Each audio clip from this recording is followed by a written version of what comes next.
Is the Jeep Gladiator still living up to expectations?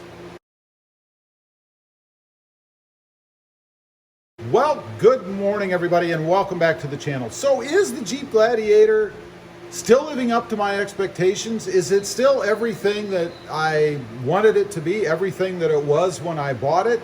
You know, I'm pretty particular about my vehicles, especially my trucks. I've had several different trucks over the past few years, and it seems like there's always some kind of an issue. Either it's, in the case of Ford, it's motor related, transmission related. In the case of Ram, it's quality related.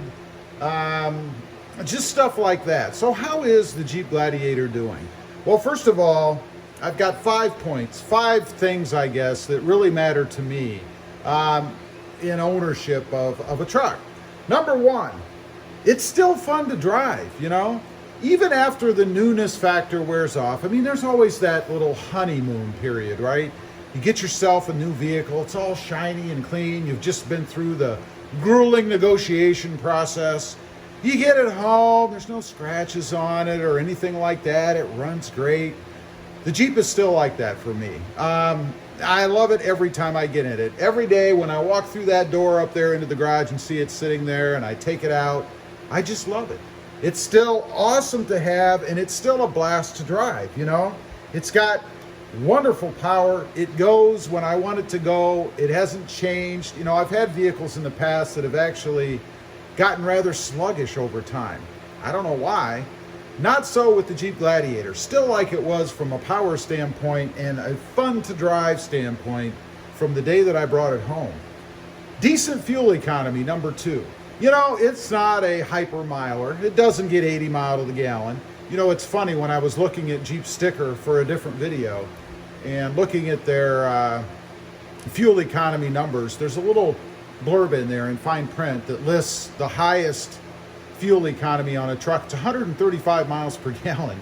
Some kind of a hybrid or electric. I'm not even sure what that is. Maybe that's the new Tesla truck. I don't know, but right now I'm averaging about 16.9, 17 miles per gallon, mostly city driving, mostly driving 55 and under. And I'm pretty happy with that from a truck standpoint. My Tacoma up there is right around the 14.9, 15 mile per gallon range. So I'm beating that by a couple miles per gallon. Number 3, it's the most comfortable truck, small truck or mid-sized truck that I've ever had. The Tacoma up there is close. With its 10-way power adjustable seats and leather and the padding that they do have, it's pretty close, I must admit. But the Jeep Gladiator is just that little extra. You know, just a little bit more comfortable. And it's not just the seats, really. It's the space inside the cabin. It's the visibility you have when you look around. There's no real big blind spots or anything. I can see everything I need to see. The seating position is good. I can see out across the front of the truck. Everything that's important, everything that makes you comfortable in the truck. I can reach everything. Everything is ergonomically correct. It's just an awesome setup.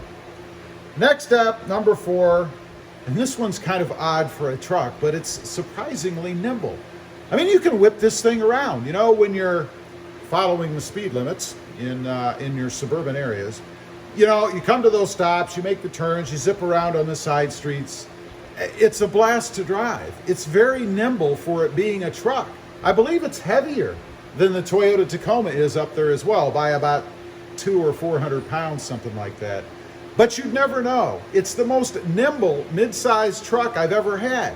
Again, I'm not talking sports car nimble, but for a truck, it's fun to drive and you can actually whip around in it. It's a blast.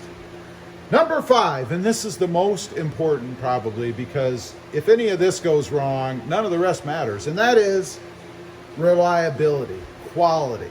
I'm going to lump both of those together.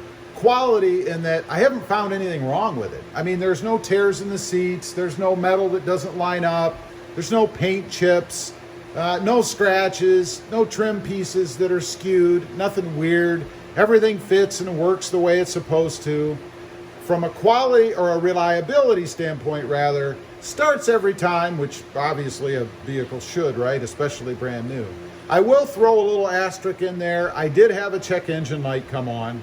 I've talked about that in other videos. Apparently there was some sort of a misfire. I'm going to attribute that to bad gas because we did clear the code and it hasn't shown up again. So, and I didn't have to take it in, which is what I always dread to do. You know, the time that you have to sit there and waste in that waiting room at the car dealer, what a drag. Haven't had to do any of that. So far, the reliability and quality on the Jeep Gladiator back here has been spot on. Very happy with it. So anyway, I just kind of wanted to answer that question. A few people ask here and there, you know, how is it doing? What's your experience with it? Is it reliable? And so far, yes, it's meeting my expectations. It's living up to the hype. I'm very happy with it, and I'd buy it all over again. Anyway, leave a comment down below. Let me know if you've got a Gladiator. What are you experiencing? Are you still happy with it? Does it still give you that thrill when you first see it in the morning when you go to take it out? I'd be curious to know. Also, real quick, if you're interested and you haven't before, check out my other channel. It is Rob Motive, all about my 2020 Toyota Tacoma up there. Don't forget to click that notification bell so that you don't miss out on any upcoming videos. And if you wouldn't mind, smash that subscribe button real quick on the way out. Thanks for watching. Stay safe out there. Bye.